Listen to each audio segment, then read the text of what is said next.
Hello everybody and welcome to Serious Vegetable Gardening. Whether you're a member of our YouTube channel or our Facebook group, I'd like to welcome you and kind of talk to you about what we're looking to do here with this group on both Facebook and YouTube. As an experienced vegetable gardener, one of the things that I've tend to notice is that since COVID-19 came on, there's been a lot of people kind of get into the hobby, and what I would like to do is to show you that it's more than a hobby. It's a way to alter your lifestyle in a sense. That you grow homegrown produce, you don't have to buy it at the store. Now, I'm not an organic gardener 100% by chance. I see the value of it, and I try to use those practices in my own garden. However, I don't go to the extreme of looking for organic seeds. I feel that extremely limits the variety of plants that I can get. But that aside, most everything that you'll hear on this channel will work both for conventional and organic gardeners. And I look forward to talking with you and answering questions and sharing information with you the best that I can. So, that said, let's talk about where I'd like this group to kind of head. One of the things that I notice a lot is with new people, they get a catalog. It's beautifully illustrated, excellent little descriptions. It's kind of like the J. Peterman catalog, if you remember the old Seinfeld episodes. People buy on impulse because things are beautiful in the pictures, and then they want to grow them without really doing any research to see if that variety will produce here. For example, here in Texas, in Zone 8, where I live, I don't even try to grow a lot of heirloom varieties, especially tomatoes. That's kind of my thing. So while I do know a little bit about a lot of different things, tomatoes will kind of be the thing that I focus on in this group. For example, Brandywine, Sudeth, I don't know the correct pronunciation, but it's the common pink Brandywine. Is considered to be one of the most what's the word I'm looking for?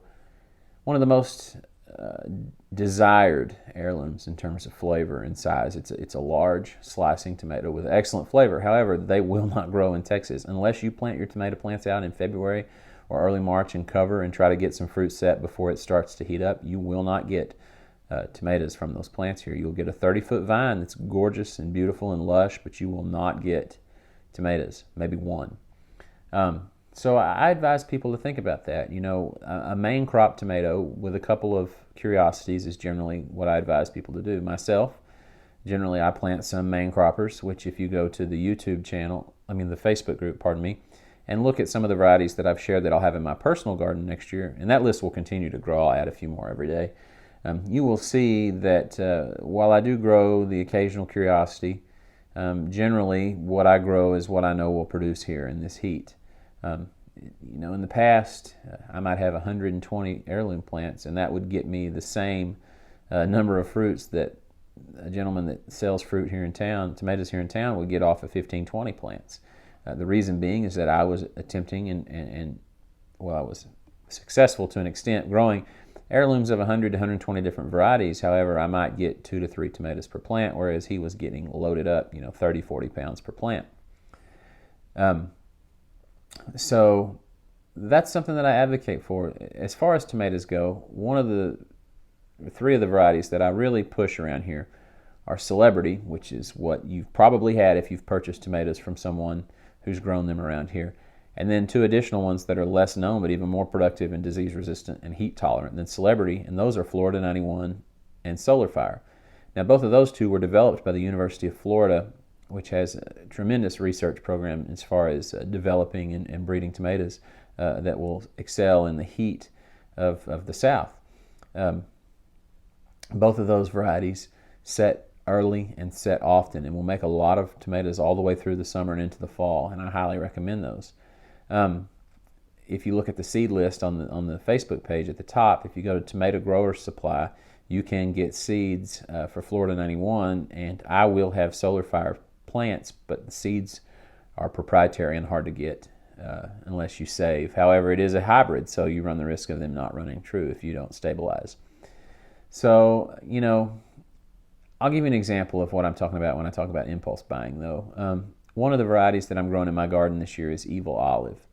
I generally always grow Porter Charles Herring and Sun Gold F1 tomatoes in my garden. Those are the two cherries, my go-tos. But I generally pick a third variety to grow alongside them. This last fall it was Brandywine cherry, and before that it was black cherry in the spring.